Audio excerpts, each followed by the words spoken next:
Hello there, ladies and gentlemen, and welcome to part 2 of the 4-part series of my E3 predictions that's going to take place next week. That's going to be exciting, and all the hallelujah and everything. Yeah, it should be interesting. So today's episode is going to be the Sony prediction portion of everything. And I feel like Sony kind of is in an iffy spot per se, in a way, because they have the Vita, they have the Move, and they have the PS3, and then they got a little bit of this SOE going on too. I feel like what Sony's going to do is basically kick off the whole entire press conference by showing off trailer montages of upcoming games such as The Last of Us, maybe the new Ratchet and Clank, Dead Space 3 that's been recently confirmed, a little trailer for that, Assassin's Creed 3, just a couple of montages, stuff like that. It's nothing too fancy. However, after that trailer, you're obviously going to have the president of Sony come out, or the president of PlayStation.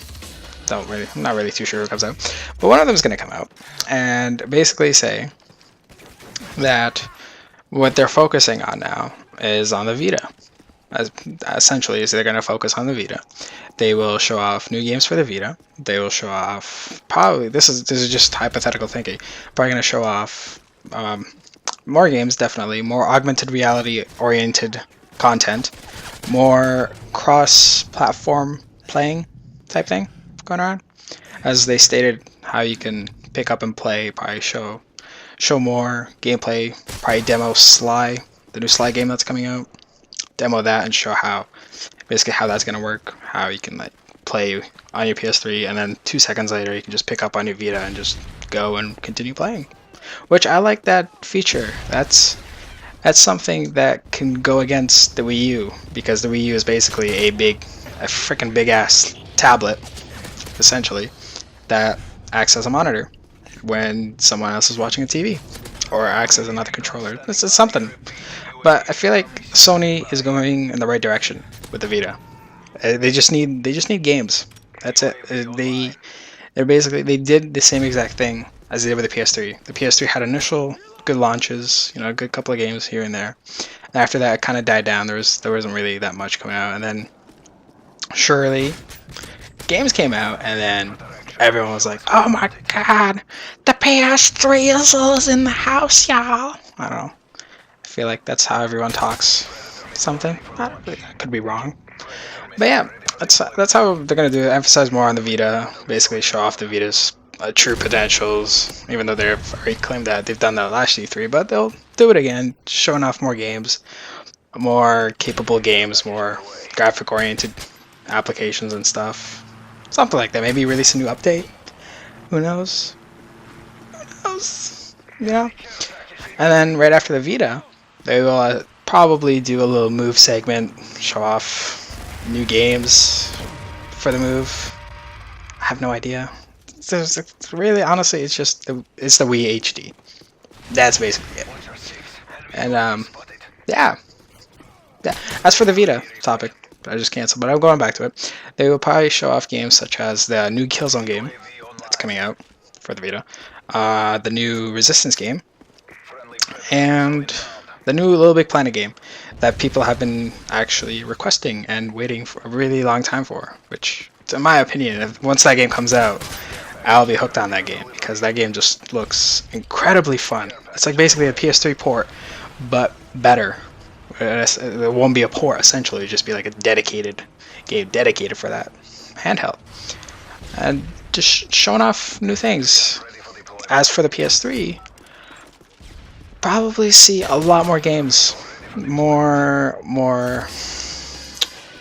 original IPs, new IPs coming out for the PS3. We got Dust 514, which is coming out, which is taking place in the Eve universe, which is quite a huge universe. But the game is obviously, well, the game's a first-person shooter. Dust 514 is a first-person shooter, and it's free to play for the PS3.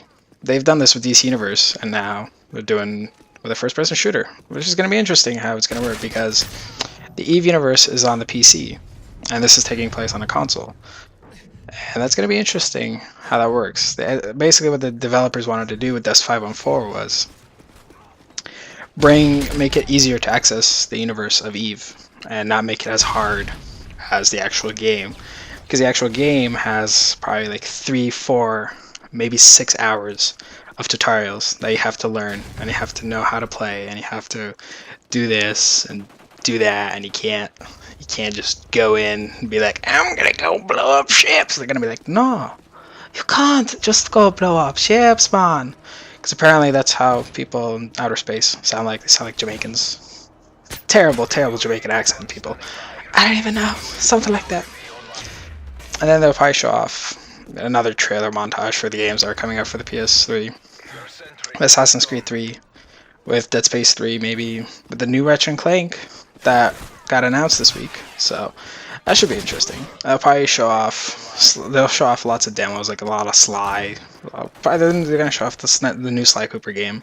That's for sure. I mean, that's like one of their big hitters, and they will hopefully show off The Last of Us gameplay, because all we've had is trailers, and if they show gameplay, then that's just everyone's gonna be like, oh, now I know how the game's gonna be, y'all. And then everyone's just gonna jump on and be like, oh snap, this game's gonna be Game of the Year. But there's gonna be like a lot. There's a lot of stuff happening. There's a lot of I don't know how to describe. There's a lot of a lot of expectations set for Sony, which is quite high. I mean, people are waiting for the Last Guardian, as for one, that's been showcased a whole bunch of times at E3, and we haven't seen much from it. We've only seen the one trailer that came out, and now it's basically there's nothing for it, which is quite weird because it looks like a pretty interesting game. Anywho, that's my Sony prediction, and we'll find out next week. And don't forget to like, comment, and subscribe, and to stay tuned for part 3. Bye!